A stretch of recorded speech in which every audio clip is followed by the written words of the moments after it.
السلام علیکم ورحمۃ اللہ وبرکاتہ۔ رفیق الرحمان زاویہ سکول سسٹم گول باغ ملتان۔ آج ہم آیت نمبر 38 پڑھیں گے۔ آیت یہ ہے: ما کان علی النبی من حرج فیما فرض اللہ لہ سنت اللہ فی الذین خلو من قبل وکان امر اللہ قدرا مقدورا۔ آیت کا ترجمہ: ما کان علی النبی، ما منی نہیں، کانا ہے، ما کانا نہیں ہے،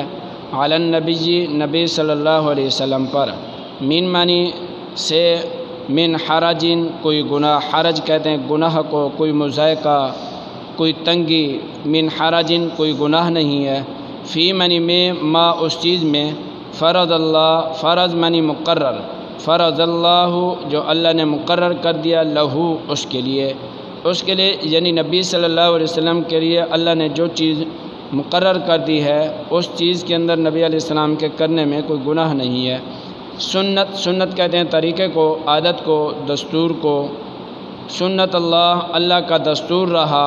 فی منی میں، الذین ان لوگوں میں، فی الذین ان لوگوں کے اندر اللہ کا دستور یہ رہا ہے، خلو منی جو گزر چکے، خلو گزر گئے ہیں یعنی پہلے کے لوگ، من منی سے، قبل منی پہلے، اللہ کا دستور رہا ان لوگوں میں جو پہلے گزر گئے، یعنی پہلے انبیاء علیہ السلام میں بھی اللہ کا یہی طریقہ، اللہ کا یہی دستور رہا۔ وکانا منی، وہ منی اور کانا ہے، وکانا امر اللہ اور اللہ تعالیٰ کا حکم ہے، قدراً مقرر کیا، اندازے کے مطابق، مقدورہ کہتے ہیں مقرر کیا، قدراً مقدورہ اللہ تعالیٰ کا امر، اللہ تعالیٰ کا حکم اندازے کے مطابق مقرر کیا ہوا ہے۔ اب مکمل ترجمہ: ما کان علی النبی من حرج فیما فرض اللہ لہ سنت اللہ فی الذین خلو من قبل وکان امر اللہ قدرا مقدورا۔ نبی علیہ السلام پر کوئی گناہ نہیں ہے اس چیز میں جو اللہ تبارک تعالیٰ نے نبی علیہ السلام کے لیے مقرر کر دی۔ اللہ تعالیٰ کا دستور رہا ان لوگوں میں جو آپ علیہ السلام سے پہلے گزر چکے ہیں، وکان امر اللہ قدرا مقدورا، اللہ تبارک تعالیٰ کا جو حکم ہوتا ہے وہ اندازے کے مطابق مقرر کیا ہوا ہوتا ہے۔ اب اس آیت کی وضاحت یہ ہے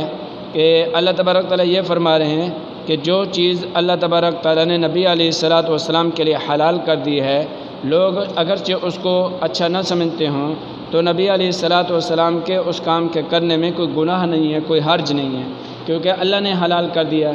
اب یہاں پیچھے سے بات چل رہی تھی کہ نبی علیہ السلام نے اپنے منہ بولے بیٹے حضرت زید رضی اللہ تعالیٰ عنہ کی بیوی حضرت زینب رضی اللہ تعالیٰ عنہ سے نکاح کر لیا، حالانکہ زمانہ جاہلیت کے اندر یہ چیز عیب دار سمجھی جاتی تھی، یہ چیز حرام سمجھی جاتی تھی کہ کوئی شخص اپنے منہ بولے بیٹے کی بیوی سے نکاح نہیں کر سکتا تھا۔ لیکن چونکہ اللہ تبارک تعالیٰ نے اس رواج کو، اس عادت کو، اس غلط عادت کو نبی علیہ السلام کے ذریعے سے ختم فرمایا اور نبی علیہ السلام کے لیے حلال فرما دیا۔ اللہ نے فرمایا کہ اپنے منہ بولے بیٹے کے بیوی سے نکاح کرنا حلال ہے۔ یہی فرمایا کہ جو چیز اللہ نے مقرر کر دی ہے اس چیز کے کرنے میں نبی علیہ السلام پر، نبی پر کوئی گناہ نہیں ہے، کیونکہ اللہ تبارک تعالیٰ کا یہی دستور پہلے لوگوں کے اندر بھی رہا ہے کہ لوگ اگرچہ اس کو اچھا نہ سمجھتے ہوں لیکن جو چیز اللہ تبارک تعالیٰ حلال فرما دیتے ہیں اس کے کرنے میں کوئی گناہ نہیں ہوتا۔ اسی لیے وکان امر اللہ قدرا مقدورا، اس کا دوسرا معنی وکان امر اللہ قضیا مقدورا،